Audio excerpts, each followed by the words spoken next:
법원은 왜 정유라 씨에 대한 구속영장을 기각했을까요? 만약에 검찰이 정유라 씨에 대해 다시 청구한다면 어떻게 될까요? 이분에게 명쾌한 답을 들어보겠습니다. 이정열 전 부장판사 연결돼 계십니다. 부장님 나와 계세요? 네, 안녕하세요. 네, 안녕하십니까? 네, 반갑습니다. 네, 반갑습니다. 예.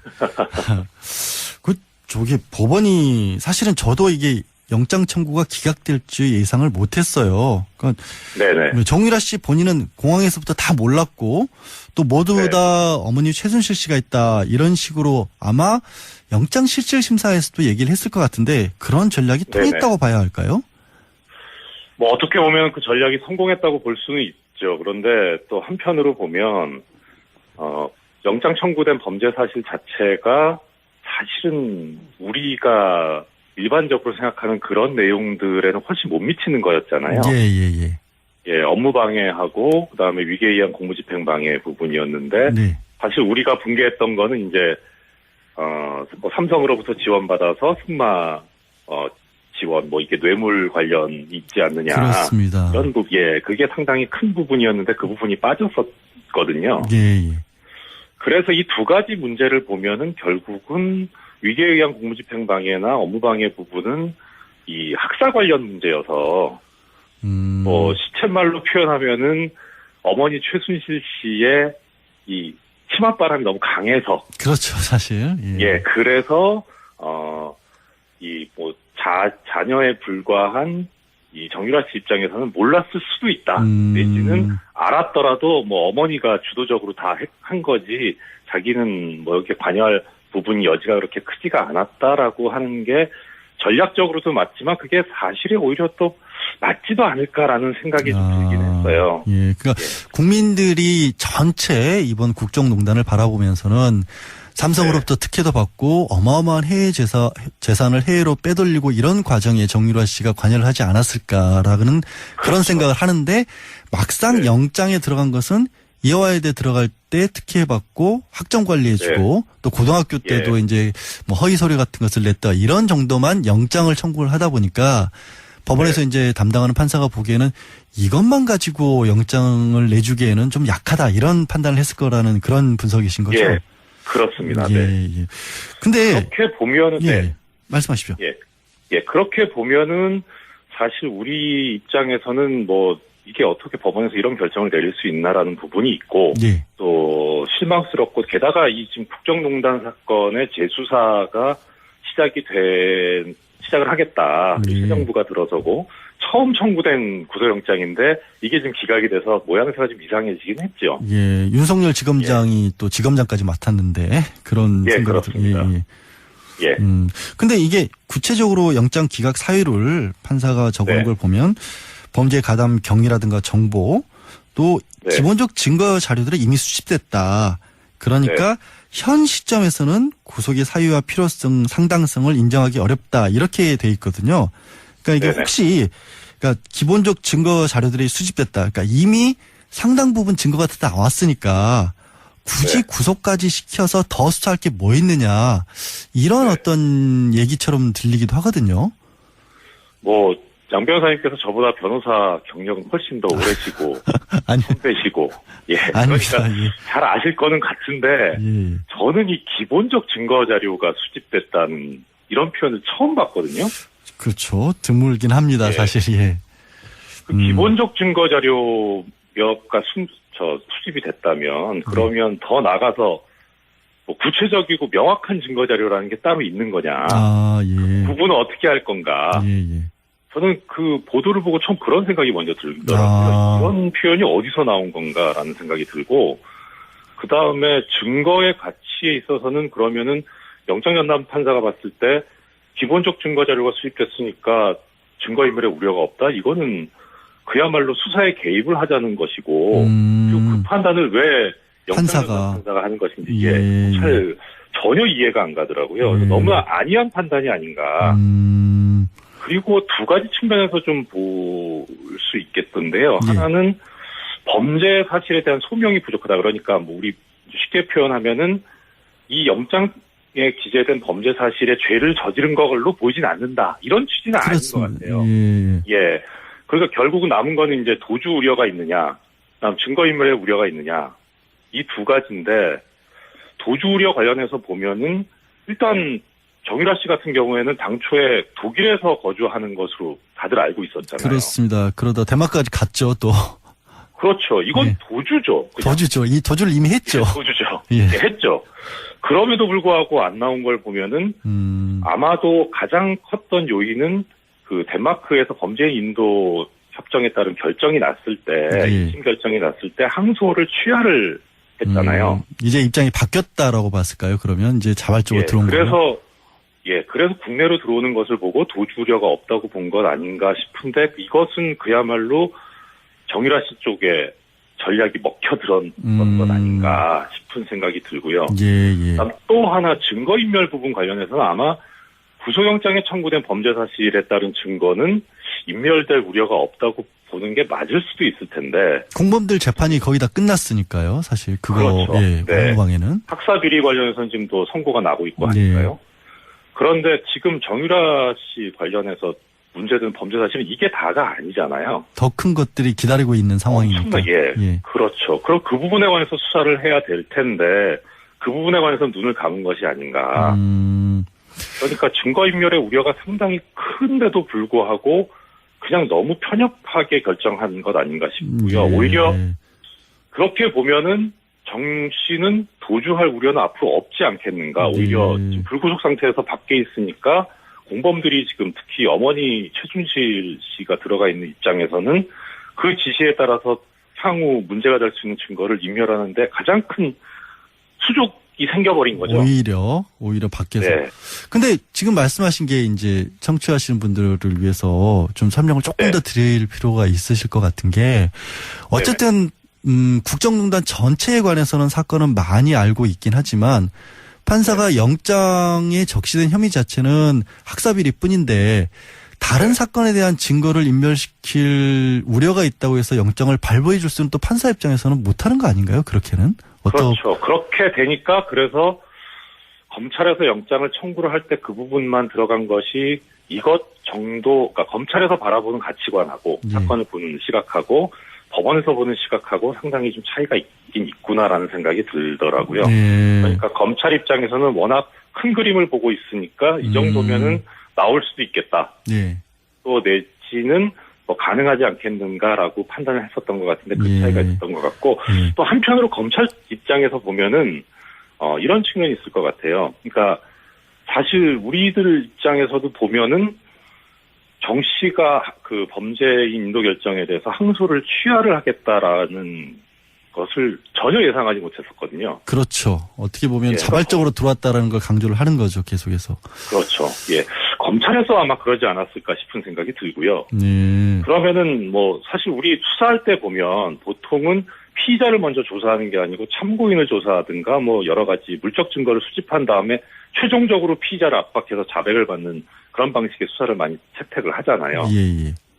그런데 지금 학사비리 이외에는 사실 다른 뭐 이재용 부회장도 그렇고 뭐 박근혜 전 대통령도 그렇고 뭐 최순실 씨도 그렇고 이쪽에 수사가 집중돼 있었지 정 씨에 대한 수사가 집중돼 있었던 게 아니기 때문에 결국은 수집된 증거라고 하는 것이 방증 정도 하고 그 다음에 나중에 이제 입국 후에 정 씨 진술. 근데 그건 뭐 인정하지 않았으니까.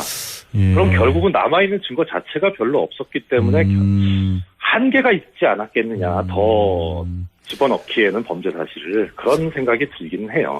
사실 검찰 입장에서는 뭐 박근혜 전 대통령이나 뭐 이재용 부회장, 최순실에 대한 화력을 집중을 시켰지 정유라 씨에게까지 모든 것을 완벽하게 수사하기는 화력이 좀 부족하지 않았을까라는 생각도 들고 또 한편으로는 말씀하신 거 들어보니까 약간 안이하게 그 전체 큰 그림을 워낙 큰 그림을 보다 보니까 검찰은 이제 확실한 걸 청구한다고 청구한 게 업무방해만 청구를 하는데 좀 안이한 생각을 한 게 아닌가라는 그런 생각도 좀 들긴 합니다. 그렇죠. 근데 그것보다는 법원의 안이한 생각이 저는 더 큰 거 같아요. 법원이 더 안이하게 생각을 했다. 아니 그러면 법원이 그렇게 안이하게 생각을 해버렸다라고 하면 혹시라도 계속해서 그 정유라 씨에게 기대할 수 있었던 부분들, 이른바 최순실 게이트의 가장 많은 내용들을 알고 있는 사람이기 때문에 구속을 한 상황에서 어떤 새로운 것들을 얻어낼 수도 있지 않았을까라는 생각을 했는데 그런 것들에 대한 기대가 좀 많이 무너질까요? 정유라 씨에게 얻어낼 수 있는 게 지금 이제 좀 어려워진 걸까요? 일단 그 부분에 대해서 없지 않아 있을 거는 같아요. 그런데 더 큰 거는, 이 정도 범죄 사실을 가지고 구속이 됐을 경우에 주범에 해당하는 최순실 씨가 상당히 흔들릴 가능성이 높다는 생각이 들거든요. 그거는 많이 그러니까 기대를 했잖아요, 오히려 사람들이. 그렇죠. 예. 그래서 정말 제일 많이 알고 있고 주도적인 역할을 했던 최 씨가 어떻게 더 밝혀내느냐, 예. 더 이야기를 해주느냐가 관건이었는데, 지금 처음에는 뭐 어떤 방식이었는지 본인 입장을 옹호하다가 그다음에 박 전 대통령을 옹호하는 쪽으로 지금 돌았는데, 정 씨까지 구속이 돼버리면 결국은 자신을 옹호할 수밖에 없는 상황이 될 거거든요. 무너질 수도 있다. 예. 그래서 박 전 대통령을 포기하고 정 씨를 옹호하는 쪽으로 갈 수 있었을 텐데, 예. 그 기회가 현재로서는 이제 난망해진 건 아닌가. 조금 어려워졌다, 아직은. 만약에요, 그러면 지금 말씀하신 그런 부분들, 최순실 씨에 대한 압박 카드로서 정유라 씨를 구속시키는 거는 여전히 필요해 보이기도 하거든요. 혹시 재청구를 한다면, 그리고 법원이 받아들이려면 어떤 부분이 더 보강이 돼야 될까요? 일단은 현재 나타난 영장 기각 사유에 집중할 수밖에 없을 것 같습니다. 예. 그 가담 정도를 표현을 했으니까 어느 정도 정 씨가 이 최 씨의 범행에 가담을 했느냐. 예. 그러니까 역할 분담을 했고 의사결정에 참여를 했고, 그러니까 단지 그 특혜 수혜를 누리는 그런 입장뿐만 아니라 더 나아가서 그야말로 공범이라고 볼 수 있을 정도로 적극 가담을 했다는 점을 집중적으로 좀 하고 들어가 봐야 되지 않을까. 맡은 역할이 분명히 있었을 것이다라는 쪽으로 그렇게 가야 된다는 것이죠. 그렇죠. 정 씨가 나이가 그렇게 많지는 않은데 이 하는 말이나 행동을 보면 상당히 노련하거든요.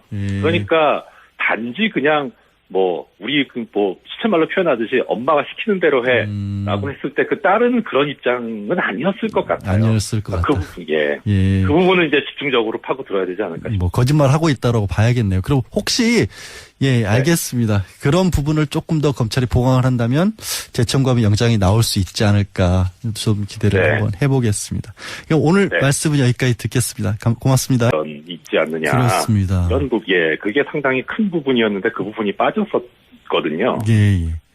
그래서 이 두 가지 문제를 보면은 결국은 위계에 의한 공무집행방해나 업무방해 부분은 이 학사 관련 문제여서 시쳇말로 표현하면은 어머니 최순실 씨의 이 치맛바람이 너무 강해서 그렇죠, 사실. 그래서 자녀에 불과한 이 정유라 씨 입장에서는 몰랐을 수도 있다. 내지는 알았더라도 어머니가 주도적으로 다 한 거지 자기는 이렇게 관여할 부분이 여지가 그렇게 크지가 않았다라고 하는 게 전략적으로도 맞지만 그게 사실이 오히려 또 맞지도 않을까라는 생각이 좀 들긴 했어요. 그러니까 국민들이 전체 이번 국정농단을 바라보면서는 삼성으로부터 특혜도 받고 어마어마한 해외 재산을 해외로 빼돌리고 이런 과정에 정유라 씨가 관여를 하지 않았을까라는 그런 생각을 하는데 막상 영장에 들어간 것은 이화여대 들어갈 때 특혜받고 학점 관리해주고 또 고등학교 때도 이제 허위 서류 같은 것을 냈다 이런 정도만 영장을 법원은 왜 정유라 씨에 대한 구속영장을 기각했을까요? 만약에 검찰이 정유라 씨에 대해 다시 청구한다면 어떻게 될까요? 이분에게 명쾌한 답을 들어보겠습니다. 이정열 전 부장판사 연결돼 계십니다. 부장님 나와 계세요? 네, 안녕하세요. 네, 안녕하십니까? 네, 반갑습니다. 네, 반갑습니다. 저기 법원이 사실은 저도 이게 영장 청구가 기각될 줄 예상을 못했어요. 그러니까 정유라 씨 본인은 공항에서부터 다 몰랐고 또 모두 다 어머니 최순실 씨가 있다 이런 식으로 아마 영장 실질 심사에서도 얘기를 했을 것 같은데 그런 전략이 통했다고 봐야 할까요? 어떻게 보면 그 전략이 성공했다고 볼 수는 있죠. 그런데 또 한편으로 보면 영장 청구된 범죄 사실 자체가 사실은 우리가 일반적으로 생각하는 그런 내용들에는 훨씬 못 미치는 거였잖아요.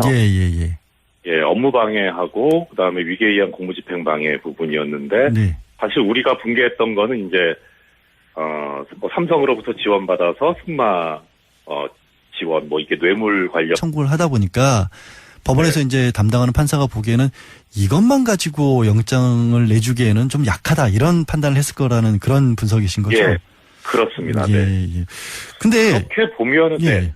말씀하십시오. 예, 그렇게 보면은 사실 우리 입장에서는 뭐 이게 어떻게 법원에서 이런 결정을 내릴 수 있나라는 부분이 있고 예, 또 실망스럽고 게다가 이 지금 국정농단 사건의 재수사가 시작을 하겠다. 새 정부가 들어서고 처음 청구된 구속영장인데 이게 지금 기각이 돼서 모양새가 좀 이상해지긴 했죠. 예. 윤석열 지검장이 또 지검장까지 맡았는데 그런 예, 생각이 그렇습니다. 예. 근데 이게 구체적으로 영장 기각 사유를 판사가 적어놓은 네. 걸 보면 범죄 가담 경위라든가 정보 또 네. 기본적 증거 자료들이 이미 수집됐다. 그러니까 현 시점에서는 구속의 사유와 필요성, 상당성을 인정하기 어렵다. 이렇게 돼 있거든요. 그러니까 이게 네네. 혹시 그러니까 기본적 증거 자료들이 수집됐다. 그러니까 이미 상당 부분 증거가 다 나왔으니까 굳이 네. 구속까지 시켜서 더 수사할 게 뭐 있느냐. 이런 네. 어떤 에 기재된 범죄 사실에 죄를 저지른 걸로 보이진 않는다. 이런 취지는 아닌 것 같아요. 예. 예. 그러니까 결국은 남은 거는 이제 도주 우려가 있느냐, 그다음 증거인멸의 우려가 있느냐, 이 두 가지인데, 도주 우려 관련해서 보면은, 일단, 정유라 씨 같은 경우에는 당초에 독일에서 거주하는 것으로 다들 알고 있었잖아요. 그렇습니다. 그러다 대마까지 갔죠, 또. 그렇죠. 이건 예. 도주죠. 그냥. 도주죠. 이 도주를 이미 했죠. 도주죠. 예. 예, 했죠. 그럼에도 불구하고 안 나온 걸 보면은, 아마도 가장 컸던 요인은 그 덴마크에서 범죄 인도 협정에 따른 결정이 났을 때, 예. 2심 결정이 났을 때 항소를 취하를 했잖아요. 이제 입장이 바뀌었다라고 봤을까요? 그러면 이제 자발적으로 예, 들어온 거예요? 그래서 국내로 들어오는 것을 보고 도주 우려가 없다고 본 것 아닌가 싶은데 이것은 그야말로 정유라 씨 쪽에 전략이 먹혀 들었던 것 아닌가 싶은 생각이 들고요. 예. 그다음 또 하나 증거인멸 부분 관련해서는 아마 구속영장에 청구된 범죄 사실에 따른 증거는 인멸될 우려가 없다고 보는 게 맞을 수도 있을 텐데. 공범들 재판이 거의 다 끝났으니까요. 사실 그거 그렇죠. 예, 네. 공방에 얘기처럼 들리기도 하거든요. 뭐 양 변호사님께서 저보다 변호사 경력은 훨씬 더 오래시고 아니, 선배시고 예 아닙니다. 그러니까 예. 잘 아실 거는 같은데 예. 저는 이 기본적 증거 자료가 수집됐다는 이런 표현을 처음 봤거든요. 그렇죠. 드물긴 합니다. 예. 사실 예. 그 기본적 증거 자료가 수집이 됐다면 그러면 더 나가서 뭐 구체적이고 명확한 증거 자료라는 게 따로 있는 거냐? 아, 예. 구분을 어떻게 할 건가? 예. 저는 그 보도를 보고 처음 그런 생각이 먼저 들더라고요. 아. 이런 표현이 어디서 나온 건가라는 생각이 들고 그 다음에 증거의 가치에 있어서는 그러면은 영장전담 판사가 봤을 때 기본적 증거 자료가 수집됐으니까 증거인멸의 우려가 없다. 이거는 그야말로 수사에 개입을 하자는 것이고 그리고 그 판단을 왜 영장전담 판사가 하는 것인지 이게 잘 전혀 이해가 안 가더라고요. 그래서 너무 안이한 판단이 아닌가. 그리고 두 가지 측면에서 좀 볼 수 있겠던데요. 예. 하나는 범죄 사실에 대한 소명이 부족하다. 그러니까 뭐 우리 쉽게 표현하면은 이 영장